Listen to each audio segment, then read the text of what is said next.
Hi guys, this is Eric Cressy. We're coming to you from Cressy Performance here just west of Boston, Massachusetts. This is my business partner, Tony Giannacore. He's going to help me out with some demonstrations. And we're going to kick this week off with a little bit of a look of how shoulders work.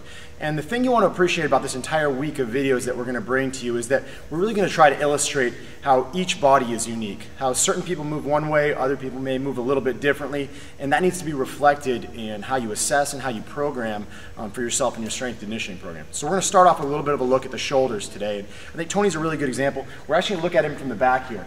What you notice is he's actually got a pretty big downslope shoulder, okay? So he sits in what we would call a little bit of scapular or shoulder blade depression, all right? This is actually a really common thing you'll see in people who do a lot of benching, a lot of pull-ups, a lot of deadlifts and other exercises where there are heavy weights held in their hands. And you know, that's all part of the weight training game, but we have to appreciate that the more and more we get pulled down, the harder it is for our shoulder blades to get up. And if you really think about how shoulders work and function, the name of the game with respect to keeping your shoulder healthy is keeping the ball in the socket. So what we often see with people is that they go to overhead press or do whatever else, they don't upwardly rotate that shoulder blade enough. So basically what will happen is that somebody may go overhead and that scapula, the shoulder blade, may not rotate up enough on the rib cage in order to maintain that ball sitting on the socket. Okay, when that happens, we come up, we get some rotator cuff impingement, we can irritate our labrum, our biceps tendon. We wind up with that shoulder pain in the front or on top. So the thing that's a little bit tricky is we have to appreciate that different exercises in our program will either work to address this problem or it will feed into this dysfunction at first. So one of the things I want to show you is actually how a bench press kind of affects this. So Tony's going to set up on the bench, and one of the coaching cues that we use for folks when they're going through a bench press in many cases is lock those shoulder blades down underneath you. Get them tucked down and back so that you can create a good platform from which to press. So Tony, why don't you show us your benching technique? He'll get set up. Okay, and what we're going to do is we're going to actually bring the video over to the side here. And I just want you to notice the angle of his arm relative to his body as he goes through it. So do a couple reps for us. So as he comes down, notice where he finishes up. He's probably slightly below 90 degrees of elevation with his arm. Okay, so you can go ahead and rack that. We'll stand right up. So if we look at what's actually happening with Tony, put your arm right out in front of you, just like this. Turn to the side. So if his bench press finishes here, he's never really had a chance to let that shoulder blade move up on his rib cage. Instead, he's actually cranked it further and further down and created a little bit more of that depression and downward rotation. So bench pressing is a great upper body exercise, but we need to appreciate that it needs to be complemented by other exercises that will allow that scapula to move freely. I think this is one example of why we need to really make sure we have plenty of push-up variations in our programming to go along with our benching variations. So if Tony hops down and does a regular push-up for us, what I want you to take note of is how much more his shoulder blade can move on his rib cage as he goes through this pattern, as opposed to what would actually happen with a bench press. See how these guys can move freely on the rib cage as he goes through it? Okay.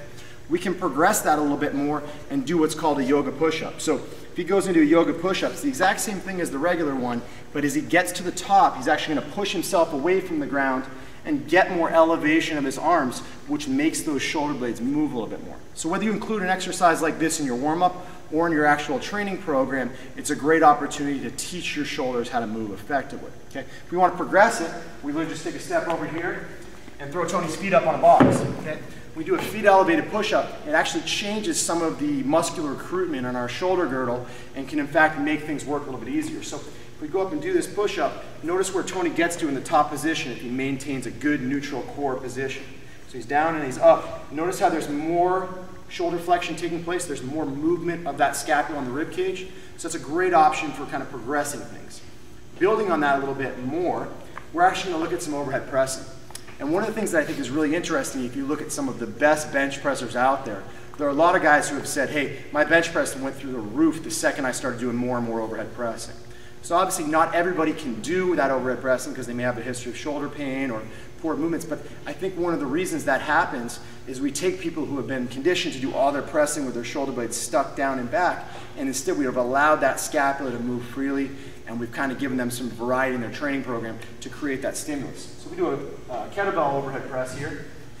Tony's going to go half kneeling, and actually we're going to turn and face that way so that the camera can see what's going on with your shoulder blades. What we're going to notice is, as Tony goes into his overhead press, follow that scapula. Notice how it can move as he goes through things.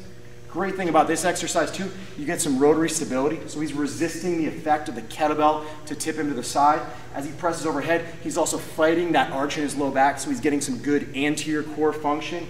He's getting a little hip flexor stretch. He's getting some glute activation on that back side. We get a lot more out of that than as if he was just going onto a bench and doing a bench press with everything kind of stuck down in place. So it's all about variety.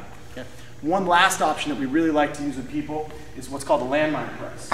So as we come over here, we do a half-kneeling landmine press just to demonstrate it. What you'll notice is a lot of the exact same cues that we get with the overhead press, but it's maybe a little bit more shoulder friendly because we don't have to get quite so far up overhead and we're not completely working against gravity. So it's kind of like a nice blend of a horizontal press and a vertical press. So you'll notice as Tony comes into this one, he's almost leaning into the bar just a little bit as he presses it to get that shoulder blade to upwardly rotate. All right. If you felt any pinching in the front, maybe he needs to tip back a little bit more. Maybe he needs to get a little bit more elevation of his shoulder blade to get where he needs to be. Okay. And you can take these concepts and apply them to different exercises. Maybe if you're someone who's really stuck down and back with those big downslope shoulders, you do more kettlebell Turkish get-ups to kind of get an opportunity to get your arm up overhead. Maybe you do some bottoms-up carries with the kettlebell. Maybe you do some barbell overhead shrugs. Maybe you do some push presses. Something like that can really go a long way in helping to optimize that shoulder function. Because it's not just about taking care of pain once it's there. It's about good programming that keeps you from getting to a point where you do have symptoms.